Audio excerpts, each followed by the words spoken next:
Saviez-vous que l'ancre de la Santa Maria, l'une des 3 caravelles à bord desquelles Christophe Colomb et son équipage sont partis à la conquête du Nouveau Monde, se trouve au musée du Panthéon national haïtien?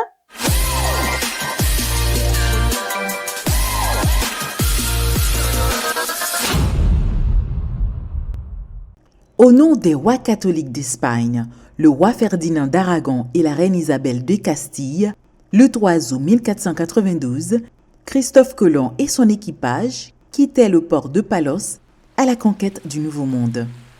L'objectif initial consistait à atteindre les Indes orientales en quête d'or et d'épices en naviguant vers l'ouest à travers l'océan Atlantique. Ces endroits étaient décrits par les marins et les missionnaires comme étant riches et magnifiques. Pour entamer cette première expédition, Christophe Colomb a effectué des démarches assidues afin d'obtenir des bateaux et de l'argent. Convaincue par son idée, la reine de Castille, Isabelle la catholique, a établi en sa faveur une convention écrite lui fournissant 2 bateaux, la Niña et la Santa Maria, et à lui reconnaître les titres et prérogatives d'amiral et de vice-roi des terres qu'il découvrait. Et également, il a obtenu des frères Pinzon, riches marins et explorateurs espagnols, un 3e bateau dénommé La Pinta. 70 jours après son départ de Palos, soit le 12 octobre 1492, il aborda l'une des îles Bahamas, Guanahani, qu'il appela San Salvador, Saint-Sauveur en français, sans doute en souvenir des périls de la traversée. Poursuivant son parcours, il débarqua à Cuba le 26 octobre 1492 et en Haïti le 5 décembre de la même année dans une baie qu'il surnomma Saint-Nicolas en l'honneur du saint du jour. Les autochtones rencontrés sur les territoires étaient appelés Indiens parce qu'ils croyaient avoir touché les Indes. Dans la nuit du 24 décembre 1492, la Santa Maria fit naufrage sur un récif corallien non loin des plages actuelles du Cap. Avec l'autorisation du cacique Guacanagaric, Colomb construisit avec les débris de la caravelle naufragée un fortin du nom de La Nativité, qui constitue le premier établissement européen du Nouveau Monde. Le 11 janvier 1493, il quitta les côtes haïtiennes pour l'Europe afin d'aller faire connaître sa découverte. Ainsi, il laissa à La Nativité une trentaine d'Espagnols auxquels il recommanda de traiter les Indiens avec justice et bonté. Par contre, les Espagnols se sont mis à dépouiller partout les indigènes de leurs biens et de leur or.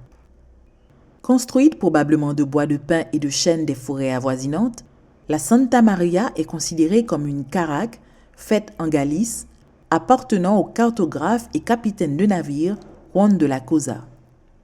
Ce navire amiral destiné au commerce mesurait environ 25 mètres de long et 8 mètres de large.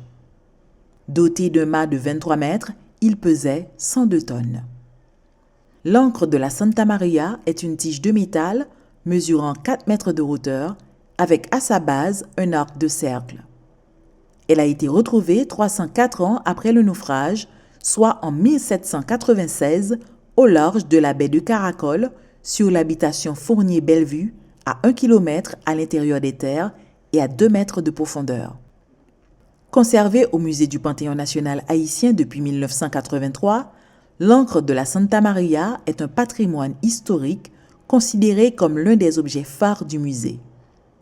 Il fait partie de la collection permanente du MUPANA, illustrant la période colombienne et espagnole. Sa mise en valeur est réalisée avec des gravures montrant la vie sociale des Taïnos, des scènes de l'arrivée des Espagnols, le massacre des Autochtones et les armes européennes, entre autres fronts de cuirasse, casques de fantassins, dagues de parade, épées espagnoles. Avant son entrée au musée du Panthéon national haïtien, l'ancre de la Santa Maria a eu une longue trajectoire.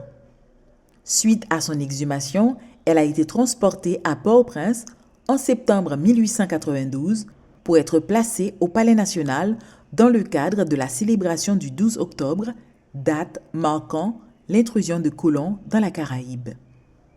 En 1893, l'encre a été présentée à l'Exposition universelle de Chicago, exposition qui avait pour thème le 400e anniversaire de l'arrivée de l'explorateur Christophe Colomb dans le Nouveau Monde. Au début du XXe siècle, l'encre est transférée du Palais national au premier musée étatique, le Palais du Centenaire au Gonaïves, suite à l'explosion qui détruisit le Palais national le 8 août 1912.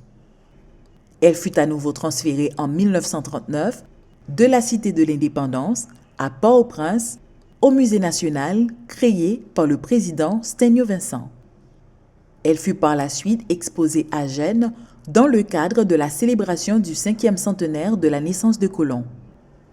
Et enfin, en 1983, elle intègre la collection permanente du Musée du Panthéon national haïtien. L'encre de la Santa Maria est un trésor national, un objet patrimonial qui témoigne de l'événement historique marquant l'arrivée des Espagnols en Amérique vers la fin du XVe siècle. Ce trésor du passé atteste de la possession d'Haïti par les Espagnols, la dissémination des autochtones par les maladies et les travaux forcés, et plus tard, la mise en esclavage des Noirs venus d'Afrique.